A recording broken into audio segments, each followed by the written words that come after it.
¿Has tenido una idea? Deja de darle 1000 vueltas. Valídala y sácala al mercado. Después ya crecerás, la mejorarás y la completarás. Bienvenido, bienvenida a No Emprendas Solo.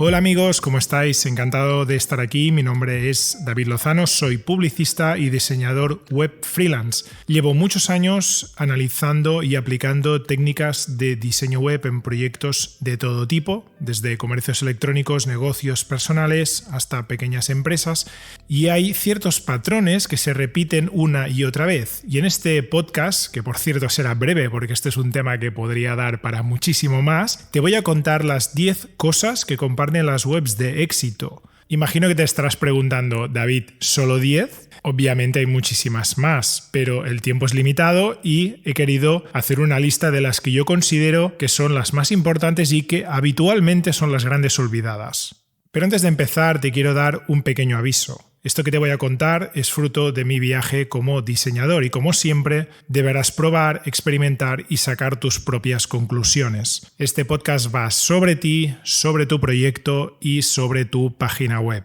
Vamos a ello. El punto número 1 no tiene absolutamente nada que ver con el diseño y es probablemente el más importante de todos porque el diseño siempre se basa en esto. Tener un objetivo único y claramente definido. Todos conocéis seguro este refrán tan popular que dice quien mucho abarca, poco aprieta. Y es que en el mundo de la publicidad existe un término llamado Unique Selling Proposition o lo que vendría a ser en español la propuesta única de venta. Este término de hecho fue inventado por un publicista norteamericano llamado Roger Reeves el año 1961. Ha llovido mucho desde entonces, pero es un concepto que sigue completamente vigente. La propuesta única de venta la podemos fraccionar en 3. La primera es compra esto y obtendrás X beneficio. La segunda es que la propuesta de venta debe ser singular, única, tiene que ser diferente de la competencia. Y el punto número 3 es que debe ser potente. Si la propuesta de venta es floja, no será suficientemente atractiva y no vamos a poder convencer a nuestro visitante. Voy a poneros algunos ejemplos prácticos para entender mejor este concepto. Los que tengáis una tienda online, vuestro principal objetivo es clarísimo, que es vender esos productos. O si tienes una empresa que ofrece un servicio online, como por ejemplo una gestoría, es muy probable que lo que te interese es que el usuario se registre y active sus 15 días de prueba. O si eres un coach, pues probablemente tu principal objetivo es que los visitantes se apunten a tu newsletter, que entren en tu web, te dejen sus datos y no se vayan con las manos vacías. Para que esto pase es imprescindible que la portada de la página web sea potente, que tenga un título atractivo, interesante, pero esto es algo que veremos en otro punto. Y para que esto pase, el convertir esas visitas en ventas o en registros, la propuesta de valor tiene que ser única, clara y tiene que estar muy bien definida. Y no te frustres si de buenas a primeras estás teniendo visitas y no tienes conversión, no tienes ventas ni registros, porque básicamente casi nunca se vende en una primera interacción. Por eso, el concepto de la escala de valor es tan importante. Lo primero que ofreces normalmente tiene que ser de un coste bajo o incluso gratuito. Tiene que ser de fácil acceso. Bien, vamos a ver el punto 2 que tiene que ver con el lenguaje. Las webs de éxito utilizan un lenguaje cercano y libre de tecnicismos. En mi caso, que vengo del sector tecnológico, esto es algo muy habitual. Se habla mucho de funnels de venta, de Big Data, de Social Selling, de Growth Hacking, de ROI, de SEO, de SEM, de Inbound Marketing, de Engagement, de Webinars. ¿Te suena esto, verdad? Hay un principio básico dentro de la comunicación que seguro que lo has escuchado y es que el 93% de la comunicación es no verbal. Es decir, nuestros gestos, nuestras miradas, nuestras expresiones comunican muchísimo más que nuestras palabras.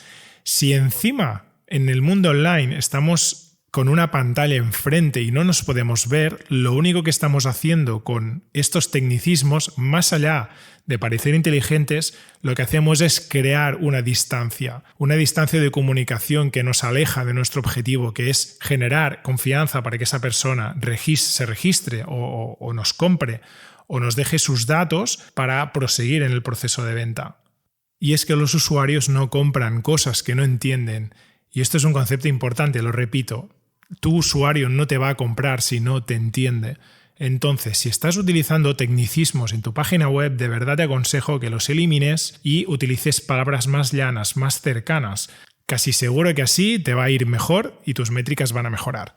El punto número 3. Limita el uso de imágenes y colores. Y muchos me preguntarán, pero David, estamos en la era visual, todo el mundo está con vídeos, están con fotos, estamos en la era de Instagram, de lo visual, ¿no? De lo rápido. Sí, es cierto, pero ¿cuántas imágenes de verdad que has colocado en tu página web o cuando visitas la web de algún producto o servicio realmente están aportando valor? ¿Realmente son imágenes que potencian el mensaje o simplemente son imágenes de adorno, imágenes conocidas como de stock? Cada vez que vayas a tu WordPress, a tu página web de e-commerce y vayas a subir una imagen, piensa de verdad si esa imagen va a aportar valor o no al usuario. Y luego tenemos el uso y normalmente abuso de colores en una página. Y es que en el diseño web utilizamos una regla conocida como la del 60-30-10. Por ejemplo, un 60% de color de relleno, como podría ser el fondo blanco de la web, un 30% de un color secundario un poco más potente, como podría ser un color crema, y un 10% de color de acento, que sería aquel que usamos para los elementos más importantes, como los botones de llamada a la acción.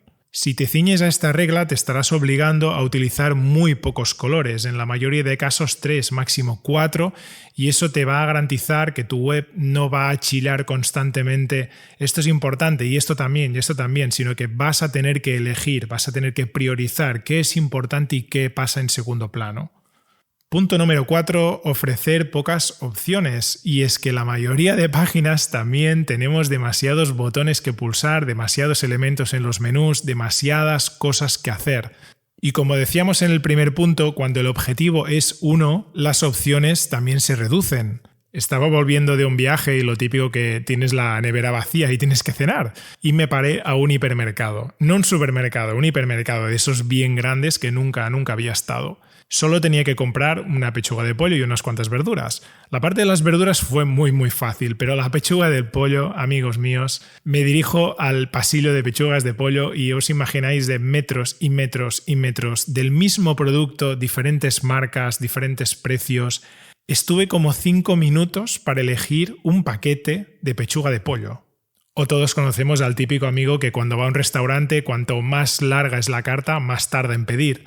De hecho, es tan habitual que este fenómeno tiene su propio nombre y es la ley de Higgs, una ley que cuando diseñamos interfaces visuales la tenemos muy en cuenta, y es que el tiempo para tomar una decisión aumenta según el número de opciones y su complejidad.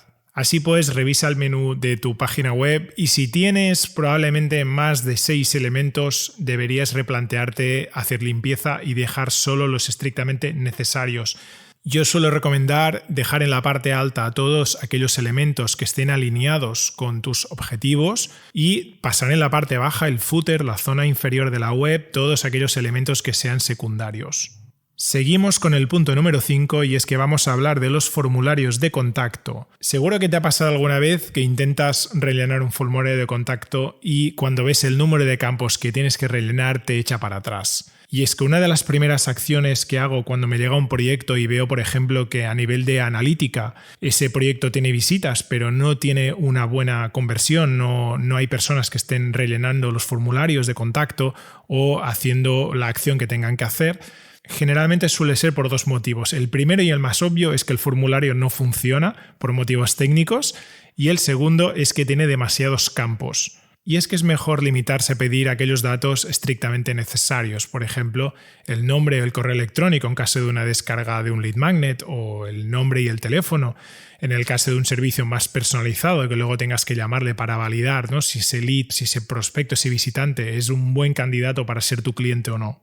Pero como siempre hay excepciones. Si eres de los suertudos que reciben muchísimas peticiones de contacto diarias, pues obviamente tendrás que filtrar y añadir campos adicionales a tu formulario te va a facilitar la vida. Por ejemplo, si necesitas filtrar por precio, lo mejor que puedes hacer es añadir un campo que sea ¿qué presupuesto tienes? Y la primera opción ya sea tu precio mínimo. Por ejemplo, si tú trabajas a partir de 3.000 euros, pues pon que tus opciones son de 3.000 euros a 5.000, de 5.000 a 8.000 y más de 8.000. Con esto ya estarás filtrando a todos esos leads que tienen un presupuesto inferior a ese precio. Vistos los formularios, pasamos al punto número 6 y es que las webs de éxito cuidan la legibilidad de los textos. Y no sé tú, pero yo me hago mayor y cada vez me cuesta más leer los textos pequeños y de poco contraste. Y es que muchas veces no tenemos en cuenta o simplemente pasamos por alto el hecho de que hay muchas personas que tienen problemas visuales, que tienen limitaciones visuales, por ejemplo, miopía o estigmatismo o daltonismo, etc. Por lo tanto, te recomiendo siempre que pongas un texto en tu web que sea legible, es decir, que haya una suficiente diferencia entre el fondo y el texto. Por ejemplo, si tienes un fondo blanco, lo mejor que puedes hacer es poner un texto negro.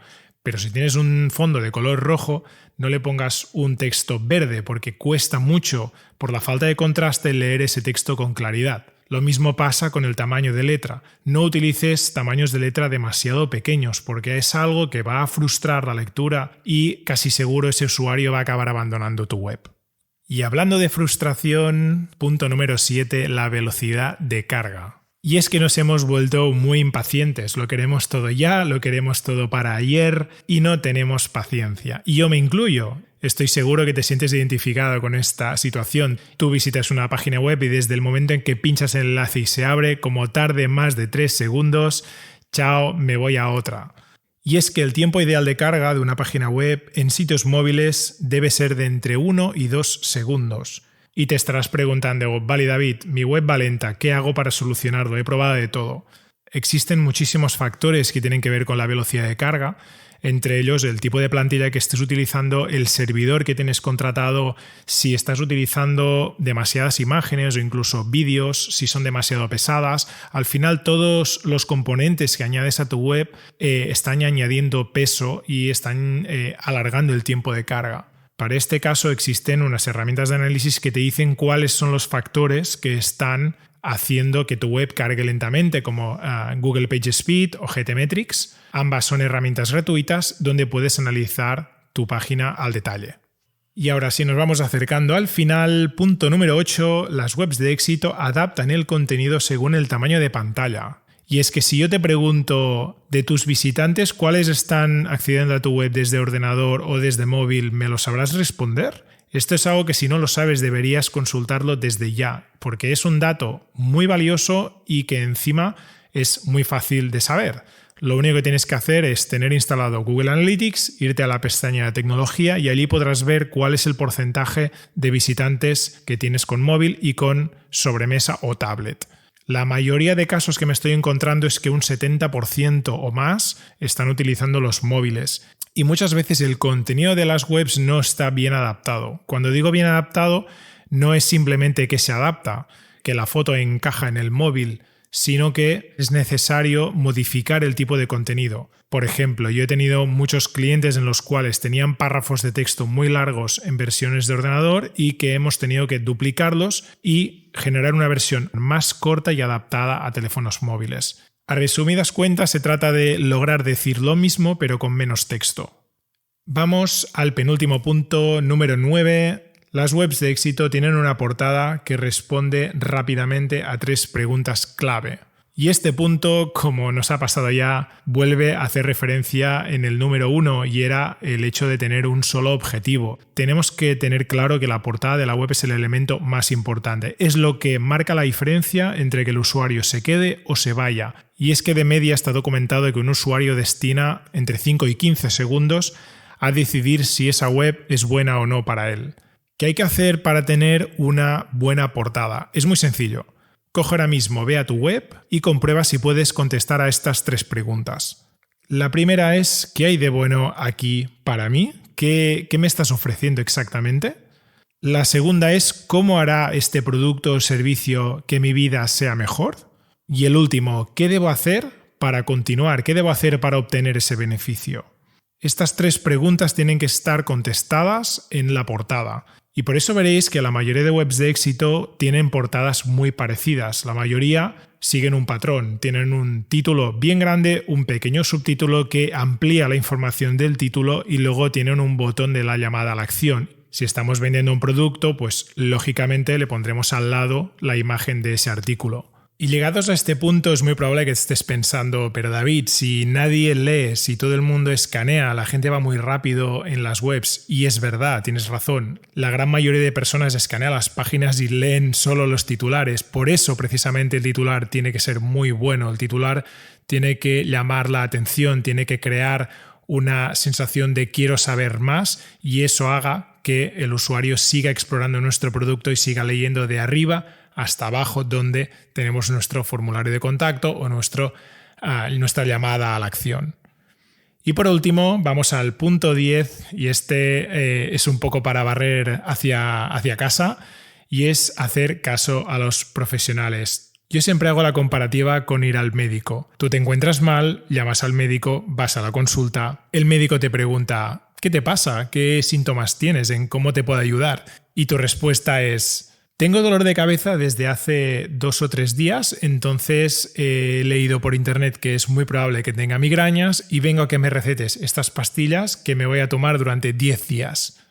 Obviamente no hacemos eso porque no somos expertos en medicina, no sabemos lo que nos pasa, por eso vamos al médico, esperamos que sea él quien nos coja de la mano y nos diga esto es lo que probablemente tienes y esto es lo que vamos a hacer para solucionarlo. Y es lo mismo que tienes que hacer con tu página web. Piénsalo, estás contratando a un profesional para que te guíe en el proceso, te quieres aprovechar de su experiencia acumulada y lo haces básicamente para conseguir unos resultados de una manera lo más rápida y óptima posible. ¿Que puedes opinar? Sí, y debes hacerlo, pero lo importante es no limitarse al me gusta, no me gusta, sino es valorar ¿esto me va a funcionar? ¿Sí o no? ¿Esto va alineado con los objetivos que habíamos definido en el punto 1? ¿Sí o no? Y esto, ir siempre a la parte de los objetivos, ayuda mucho a tomar decisiones de una manera mucho más rápida y acertada. Y hasta aquí los 10 puntos que comparten las webs de éxito. Pero os voy a regalar un último bonus que creo que es extremadamente importante y más en los días que vivimos, y es que esa distancia social que nos está condicionando. Y es que si os fijáis bien, las webs de éxito centran toda su atención en el usuario, no en ellos mismos. Y es que ¿por qué la mayoría de webs dicen lo mismo? Si os fijáis, cogéis dentro de un sector específico, le quitáis las fotos, le quitáis los colores, le quitáis los logos y veréis que la mayoría de textos dicen lo mismo. Hablan de ellos mismos, no le hablan al usuario. Es mucho mejor que te centres en hablar de los beneficios que aporta tu producto, que aporta tu servicio y cómo le vas a cambiar la vida a esa persona. No estoy hablando de cambiar vidas vendehumos, no. Estoy hablando de cuál es el beneficio que le va a aportar. Pues vas a ser más libre, vas a ser más rico, vas a ser más guapo, vas a ser más atractivo, lo que sea que vendas, pero tienes que mostrarle claramente el beneficio. Así que ya sabes, ahora te toca coger tu página web y ponerte a currar. Coge este audio, póntelo de nuevo, revisa tu web o la de tus clientes. ¿Se puede mejorar? Seguro que sí. Como último consejo te diría que utilices la analítica para tomar mejores decisiones. Instala Google Analytics si no lo tienes y prueba. Haz cambios, vendes más, vendes menos, los tiempos de permanencia suben o bajan. Es decir, cíñete a algo que sea medible para poder ver si esto está funcionando o no. Y hasta aquí este capítulo. Ha sido todo un placer compartir con todos vosotros estos 10 puntos que yo considero que comparten las webs de éxito. Si tienes un amigo o amiga que tienen una página web o un e-commerce, no dudes en enviárselo. Estoy seguro que le va a ser de gran utilidad. Por último, si quieres contactar conmigo, puedes hacerlo a través de mi página web, davidlozano.pro, y nos leemos o nos escuchamos. Que vaya muy bien y que disfrutes del día y a meterle caña a tu web. ¡Chao, chao!